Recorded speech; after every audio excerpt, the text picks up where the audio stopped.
traditional way to see if it's streaming. So I haven't been streaming as often because I'm building this, and it's already deployed on this link here, simwave.app. I also have a Discord server that I created for the support, but I haven't fully tested everything yet, and I just deployed, and I'm working on the hardest part so far, just to improve the CTS engine. I spent a bunch of time trying a bunch of different approaches. So now I'm trying to build my own pipeline, and it's very hard. That's why I haven't been streaming as much. Then hopefully, once I'm able to do this, then I'm gonna start using a lot more. I'm probably streaming a lot more often myself using this.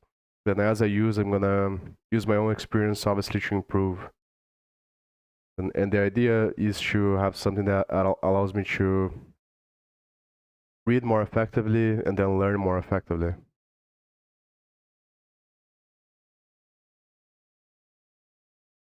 Sure why it's not going back.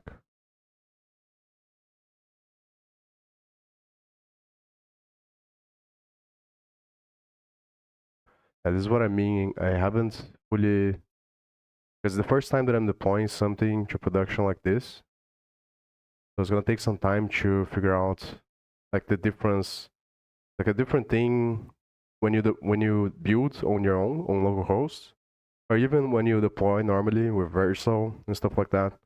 It's a lot simpler, but this type of system is different because I'm not really sure like about the connection between the production environment and the development environment. I learned that they call that CI/CD, continuous integration and continuous delivery or something like that. But I had no idea about this before and about all this other stuff.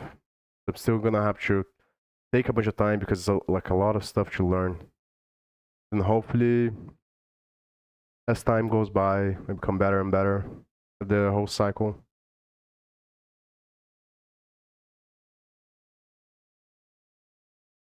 But this is what I have so far.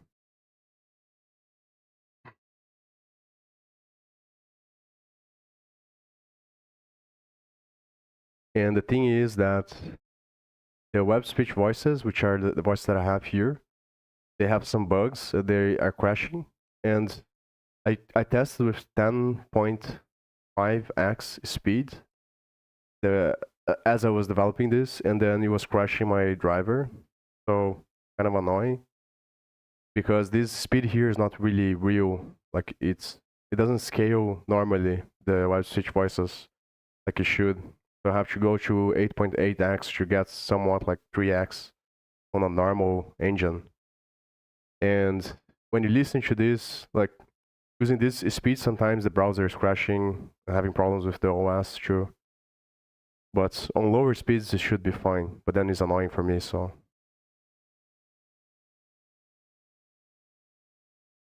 Let me just read it a little bit.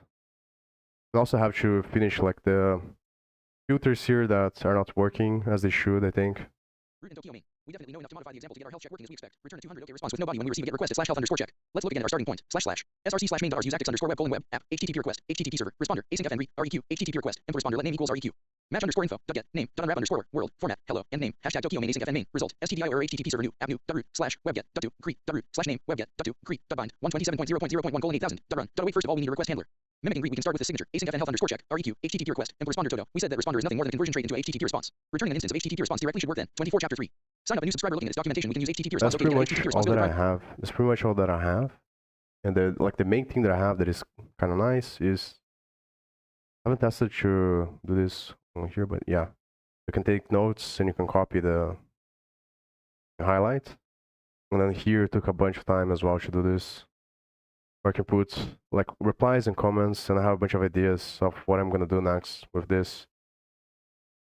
But the main idea would be to add metadata and then create like something that is also similar to Obsidian and stuff like that. But there's a shit ton of ideas that I have for this.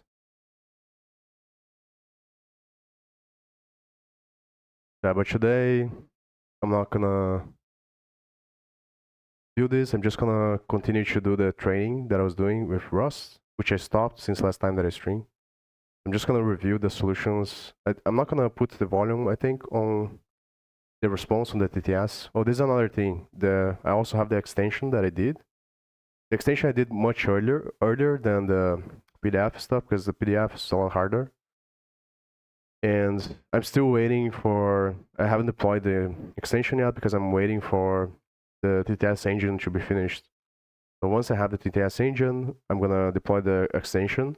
Then I'm gonna connect the extension with the PDF to create a learning system. But I'm not gonna. Hopefully, it doesn't crash the browser like it was crashing before because of the speed. And there's nothing I can do about it because it looks like something to do with the way that they do it. The browser does it, the TTS. So yeah, but it's whatever. Hopefully, once I'm done with my TTS engine voices, it will be a lot better. But I'm not gonna put. I don't think I'm gonna put on the audio because I want to listen to music as well. So I'm just gonna listen to this, listen for myself, and keep it muted for the stream. The response from GPT here, and I'm gonna review the exercises that I have here.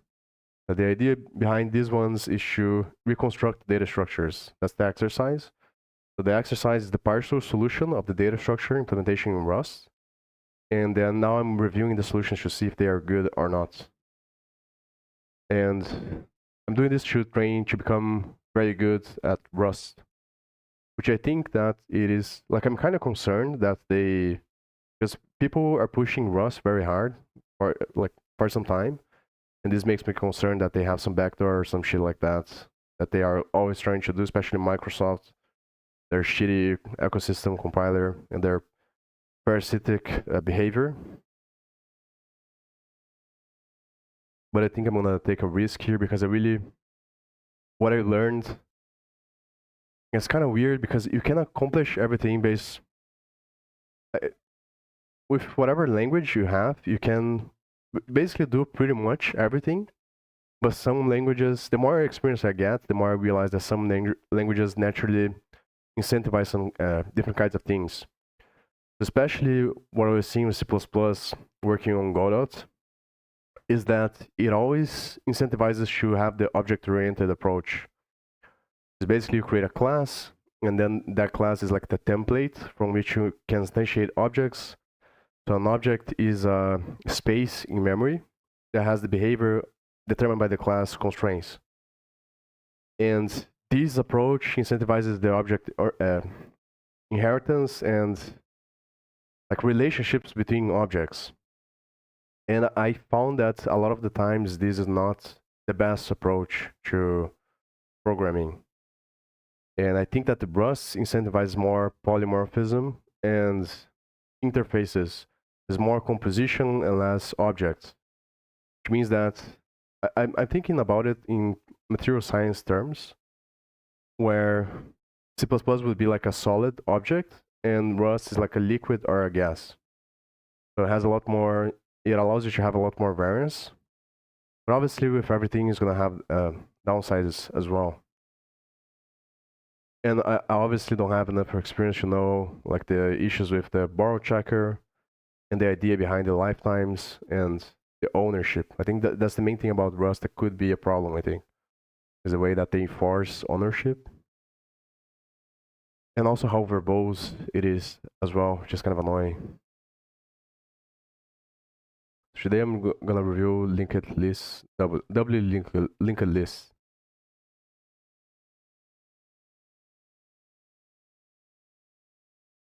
This box, as far as I remember, is kind of like a unique pointer. Also open here to build, so I can go to the definition. Pressing F12, this code. I think this is kind of like the Rust version of is either a share pointer or a unique pointer. Uniquely owns a heap allocation of type D. I think it is a unique Or a unique pointer. Some music for myself.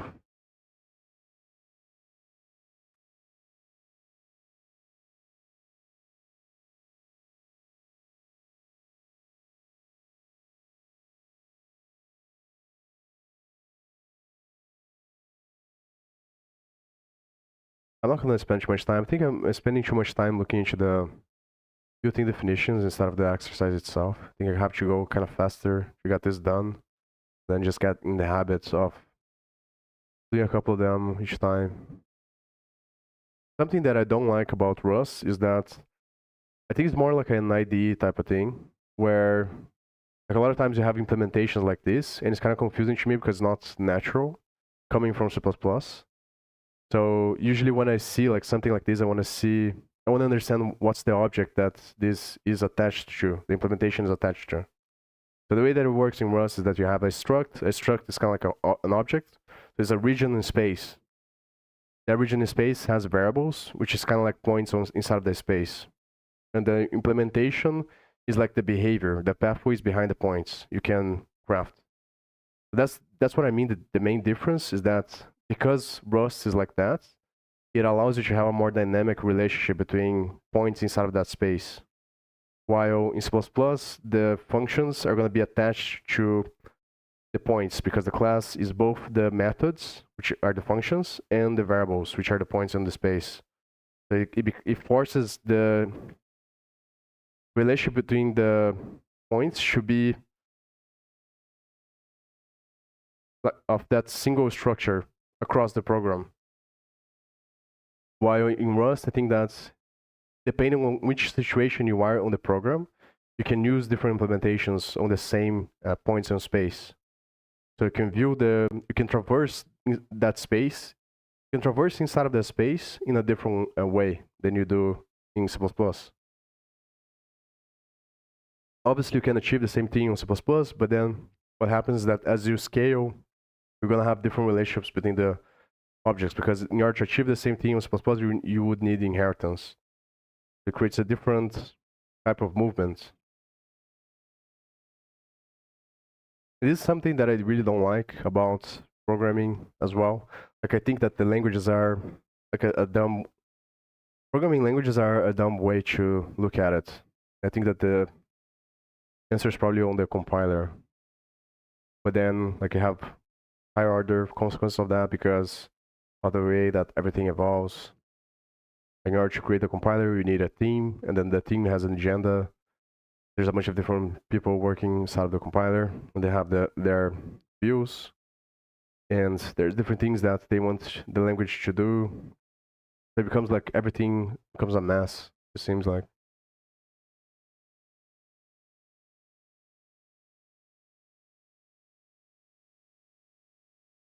You should read GPT's response first. I'll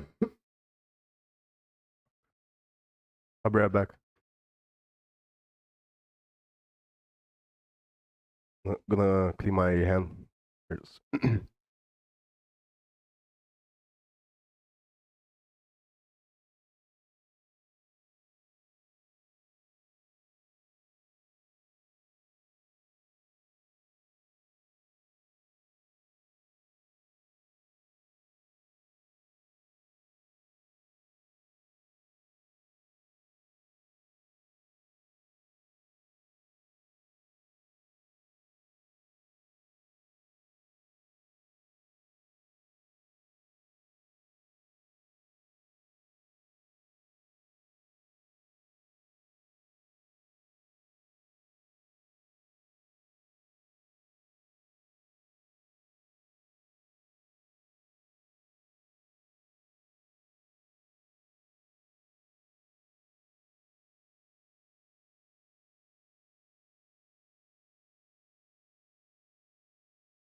Yeah, I'm back.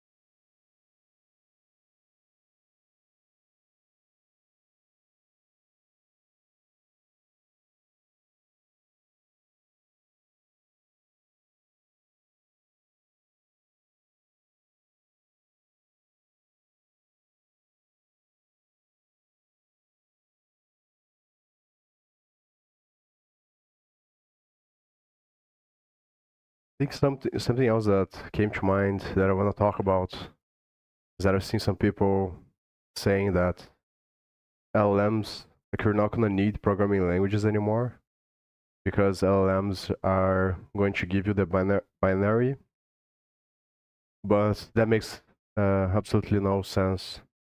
It's kind of dumb to say this because languages is like a property of scaling, is about energy efficiency.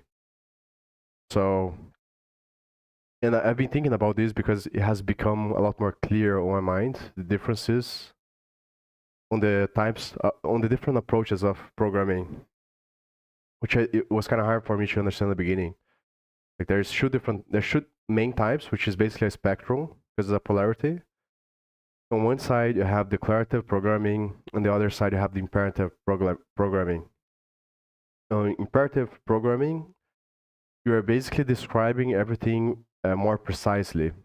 And on declarative programming, you're basically describing in a much more simplified way, but then you lose accuracy and control. For example, if you want to ask someone to bring you water, you can just ask them, bring me water. That would be like the declarative approach. Or let's say if they're sitting down, you can say, stand up, then turn around, walk that way, 20 steps, then extend your arm, grab the cup of water, lift the cup of water, and so on until you got to the point where they give you the water. So that would be like the imperative approach. You have to say a lot more things, but you have a lot more control over the process. Because if you just tell someone to give you a bottle of water, they could theoretically wait for 10 years until they give you the bottle. So because you're not specifying exactly what you want, you gain expressive power, because you have to say less and you still get the behavior, but you lose control. That's the trade-off. And obviously we understand as humans, and that's the thing, like we can say less and get the same result because you have a shared meaning space underneath the words. So people naturally have a similar world view and world model. So when you say to someone, bring me the water, everyone already intuitively understands what you mean by that. There's like a shared meaning behind. And the reason why it makes absolutely no sense that programming languages are going to stop existing and you're going to have direct English to binary translation is because you lose expressiveness, you lose control.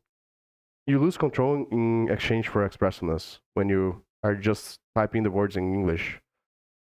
So through that loss, you have variance. And that's just a physical principle. So programming languages are never going to stop existing.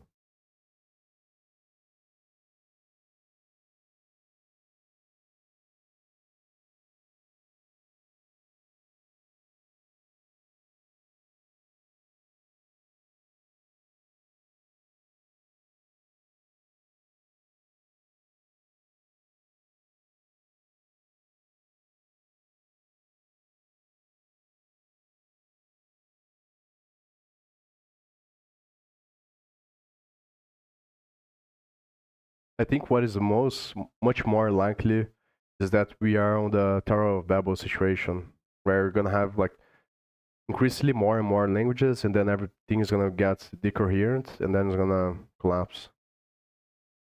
It's far more likely, I think. And also, if you think like in terms of networking and bytes, it makes a lot more sense to exchange language, the bits relative to the written text that makes up the code, instead of exchanging the entire code as binary through the network. Because obviously, the symbolic representation is going to be a compression of the lower dimensional machine code. So you get more bandwidth. And that's basically what I think humans do as well. Like we could speak in binary, but then it would be far less effective. But then this is the catch-22, because when you speak in words, you're always going to have this miscommunication because people have different worldviews. And then when you simplify that, and you simplify the complexity of the substrate into higher symbols, you're going to lose accuracy. So people are going to build different meaning based on what is being said. That's why I have a bunch of discussions and arguments is all based on that.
Just gonna read ChatGPT's response, then I'll go back to this. I have some question, like only one question I think here. Like linked lists have always been confusing to me because of the pointers. Kind of unnatural way to me for me to think about these things. Here, the first question I have is why it uses two boxes here. It uses box new and then this into raw. I don't understand why it does that.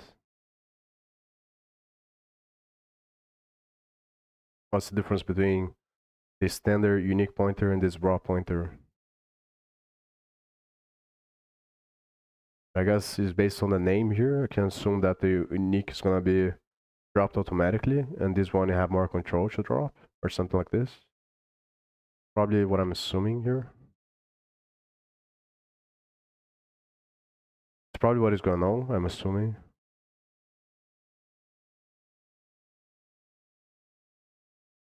And here, I remember from previous times that I did reviews on the other exercises, I think this has to do something about, again, the dropping behavior, or when you initialize so that the compiler, like you initialize as unchecked so the compiler doesn't throw an error because you haven't specified the type or something like that.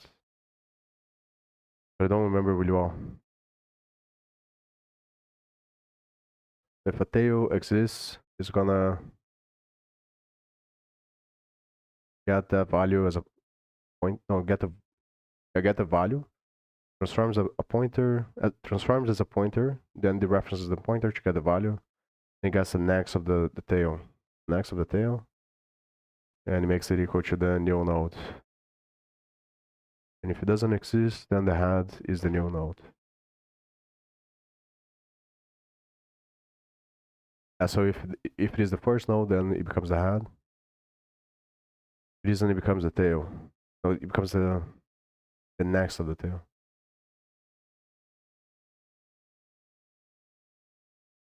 This is kind of weird. The series making the next equal to the new node. Then it's making the tail push to the new node. Sure. Kind of weird.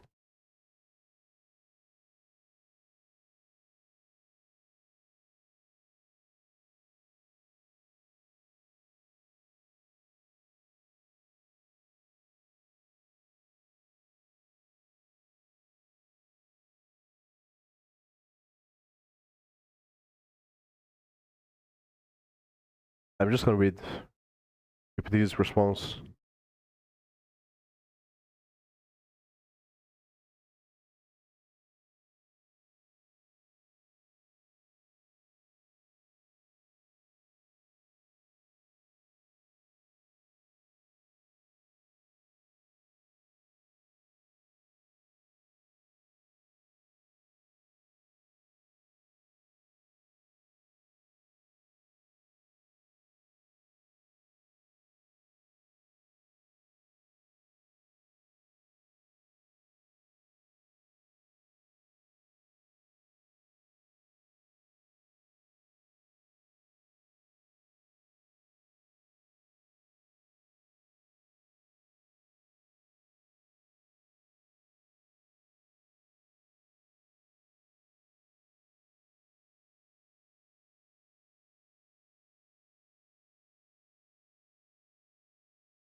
This has been a common pattern as well on the other ones, where I have this pointer manipulations on the default solution.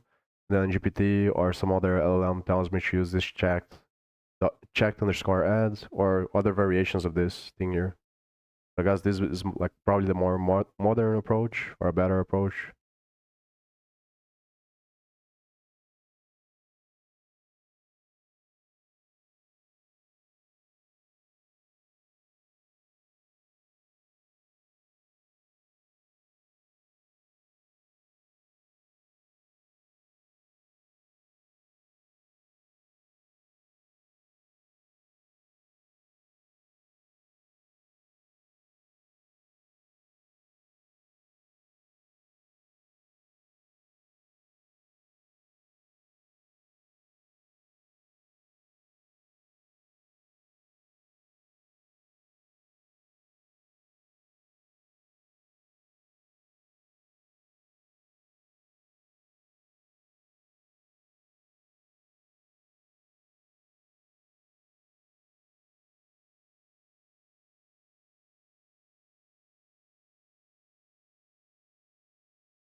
I think I was reading that in the wrong way, I think.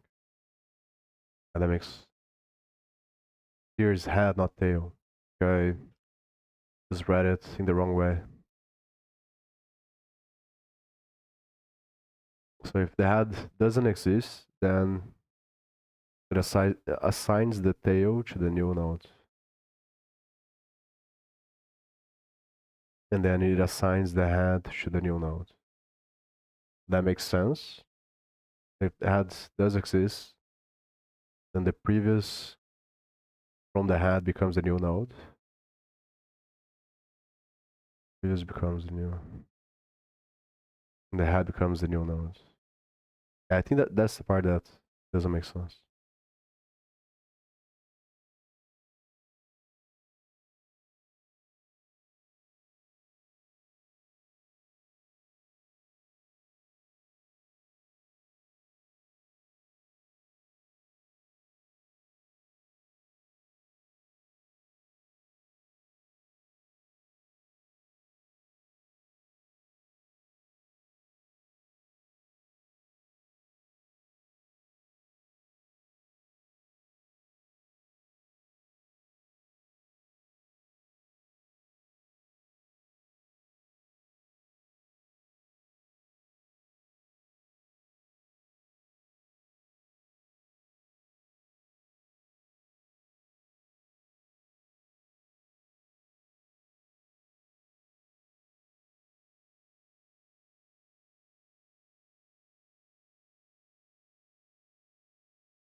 The new node next is the head. I think that this one makes more sense to me. Because here is pushing on the front. It was in the beginning of the list. It makes sense that the new node is going to be on the front, so the next is the head. That makes sense. But I think here, maybe it does make sense to create this. It's kind of like a arrow going back to itself, let's say. The previous from the head becomes the new node.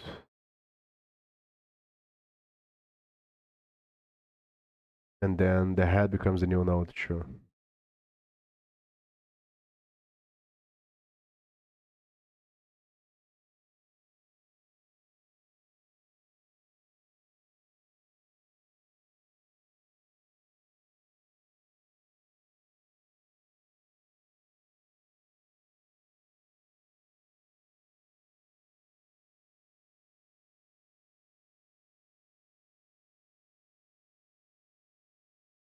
I think it's mostly this part here that I don't get. I think.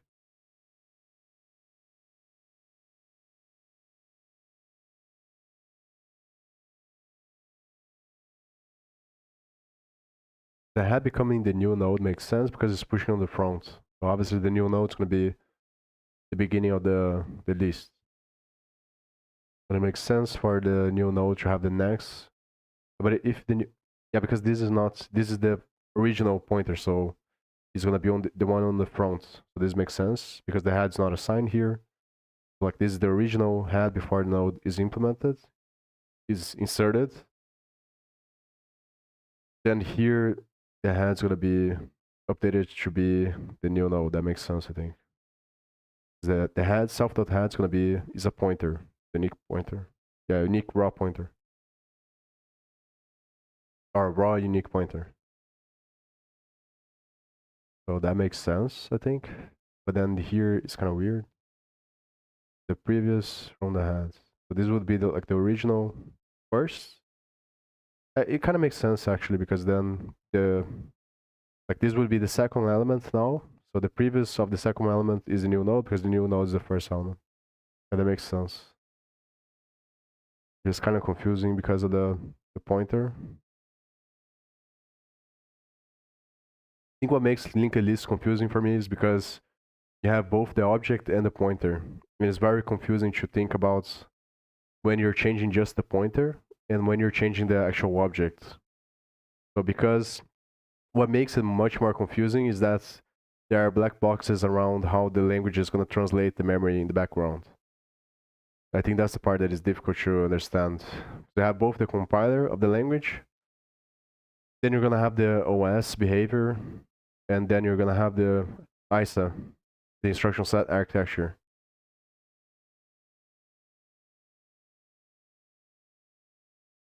So it becomes harder to visualize on your mind what is actually happening when you're making these assignments on the memory. And because it's unclear whether or not I'm dealing with the pointer or with the object itself.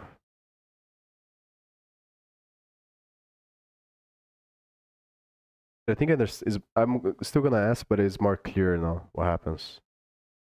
So you're putting the node in the beginning of the list and with a pointer, then the next value of that node, which is just a node, another node, obviously.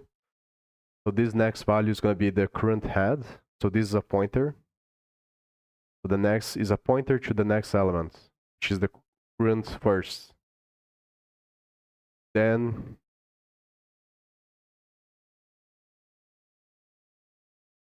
you assign this will be the second now. So if it already exists, if there's already a head, then the previous of the head is going to be the new node because that's the first one.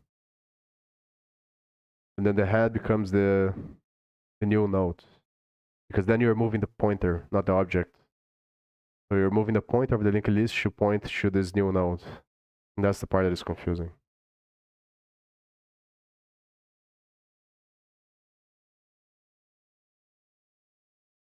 Yeah, because we're making it equal here.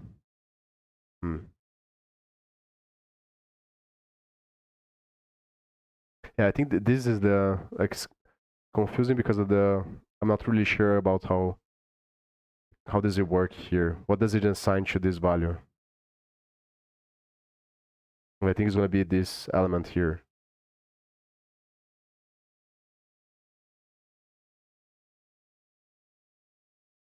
Which is the new node.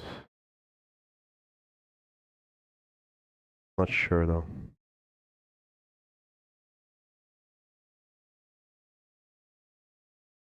Because this head is different than the self.head. Yeah, that's the thing. Yeah, but I guess it doesn't matter because it doesn't do anything with this.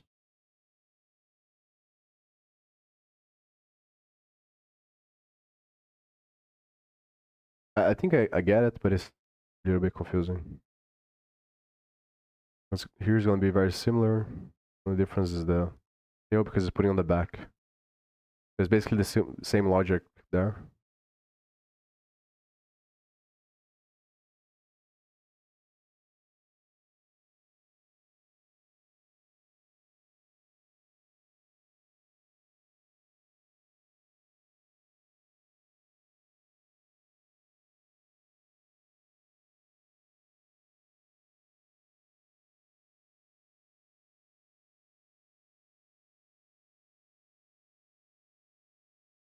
But this one I'm also not sure about.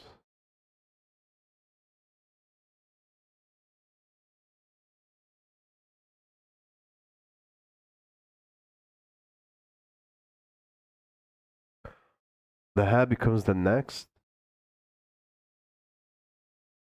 If it exists, the previous becomes none.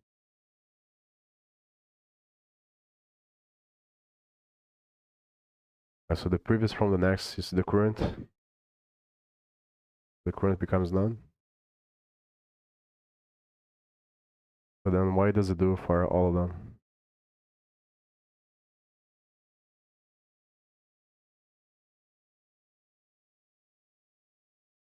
Yeah, I also don't understand this, so I'm gonna ask.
I think this may have to do, because I do remember in Rust, maps are lazy, so they don't do the operation inside of them right away.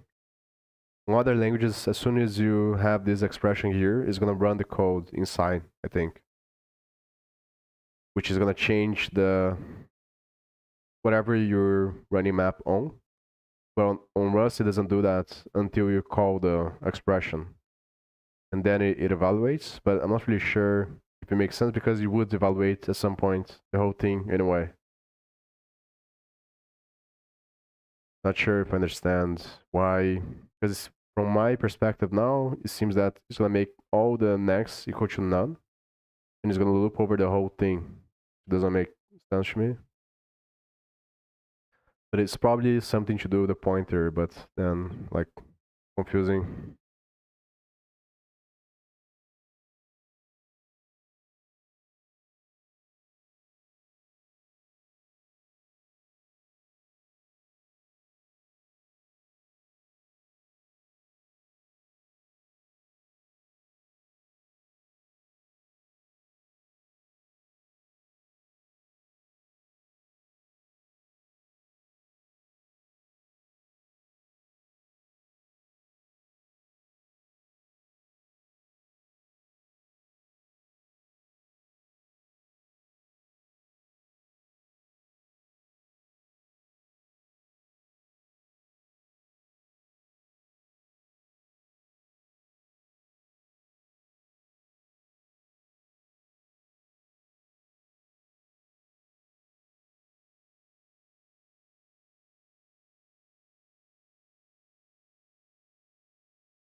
I'm just gonna do some quizzes, and I'm gonna stop streaming. Are you gonna copy the solution there from GPT to this to update the exercise and then just call it a day for this one? Just write down what's done. Move on to the next one.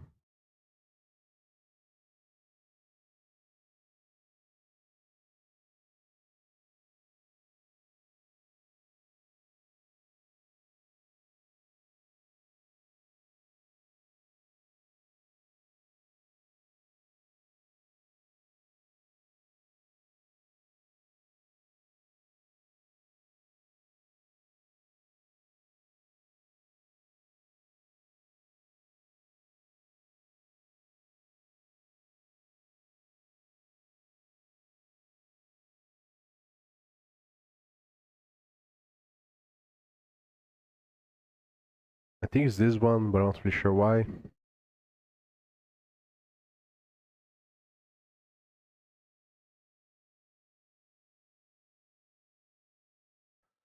Should be addable to many other types as given tables.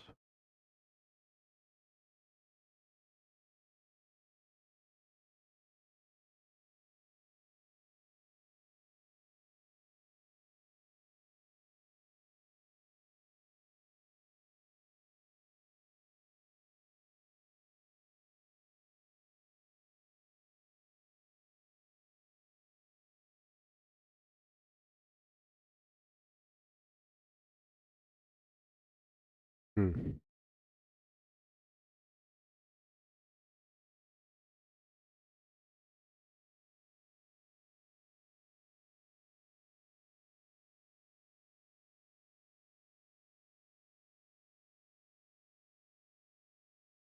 I don't get this. It's intuitive for me to think that whatever type is here constrains the trait more, obviously. And this one doesn't. It just constrains the output of this specific function. And obviously this function is gonna add this type with this other one. It's gonna add the type that implements the trait with this other type, the self.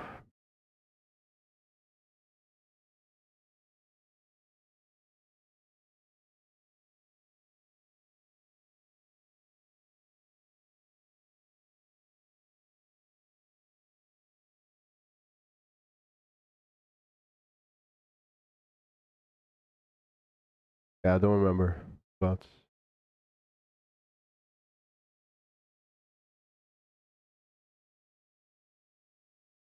I don't remember.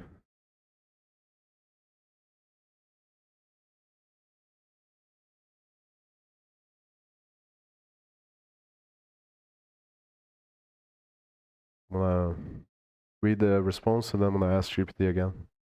I do remember there's something about this associated type. I wanna remember why it's used.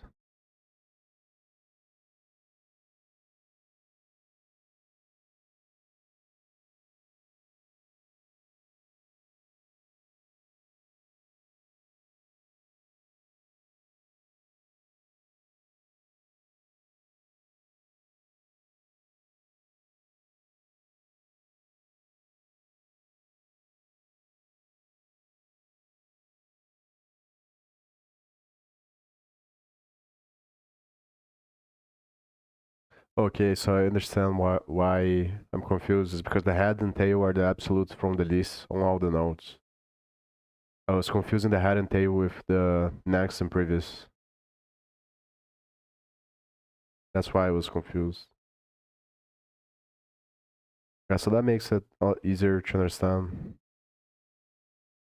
Since he's gonna remove, then obviously it has to update the pointers for all of them of what the head and tail are.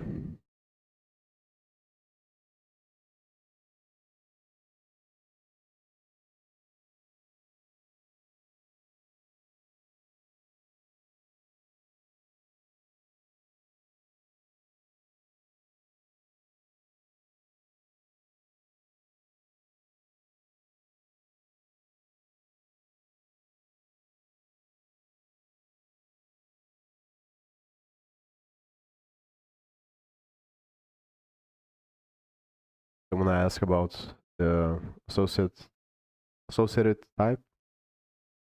Another thread.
Move on to the next one. Answers.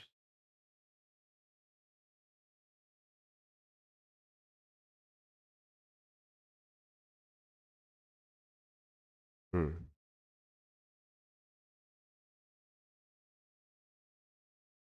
This syntax here is kind of weird to me. Like I don't understand very well how this works. The natural way for me to think about is like it's as if would be like a function where the last expression here is what it is returned by the block, which then becomes a variable. But I'm not really sure if that makes sense. If that's the case, then it would be 42, but then there could be some trick about the ownership and the scope. Because here is x, and obviously is inside of the expression, so like how does it work? Because probably error, I think. Because this is 42, and how is it gonna print x here if x is not assigned yet? I think it's an error, not really sure though.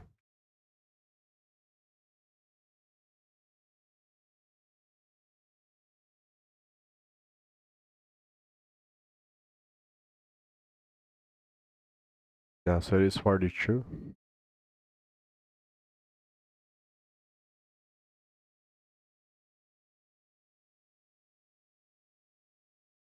Oh, I think that this matches the value. So here's an option. The option can either be sum or none. So since this evaluates to sum, then it returns evident. It probably prints. I think that here, like, there's a hidden match inside of this statement. That's why it's confusing. So what it's doing is actually matching the value. And when you match, it's kind of like a switch statement on other languages. So the option is either sum or none. And then because it is sum, it's going to run the statement, which prints 42, the value this.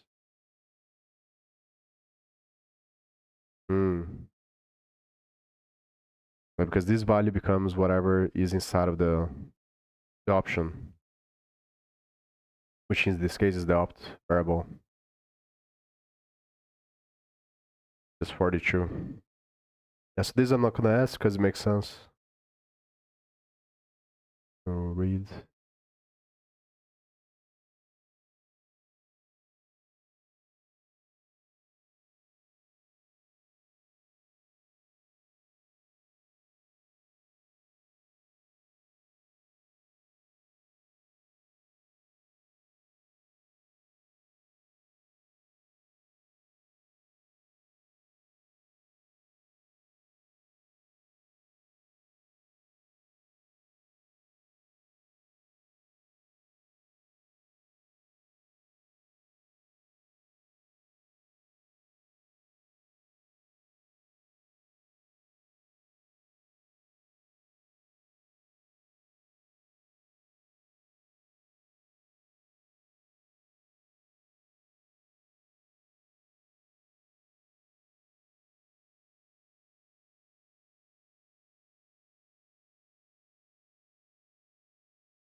It's still kind of confusing to me.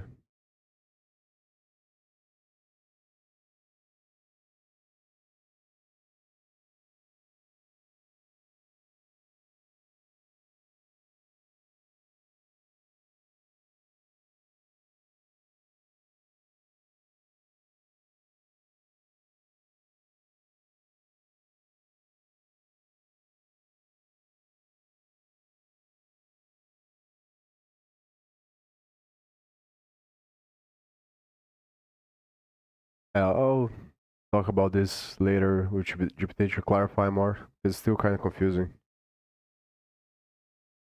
I'm just gonna do one more quiz, then I'm gonna stop streaming.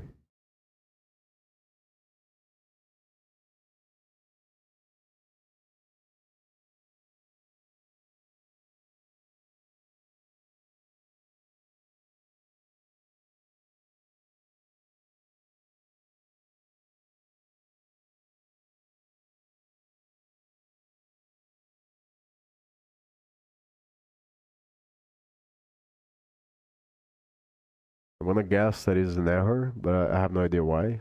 It's basically trying to check. As far as I understand, what it's saying is like these two have different types here inside, and then is initializing with the uh, static lifetime, and checking to see if they're both equal.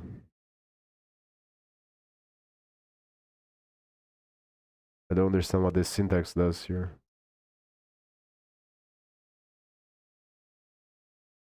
I'm just gonna say error, but I have no idea why.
I'm gonna stop streaming now. So once I'm done implementing the test engine, and maybe after deploying the extension, I'm probably gonna start streaming more often again. So yeah, so see you then.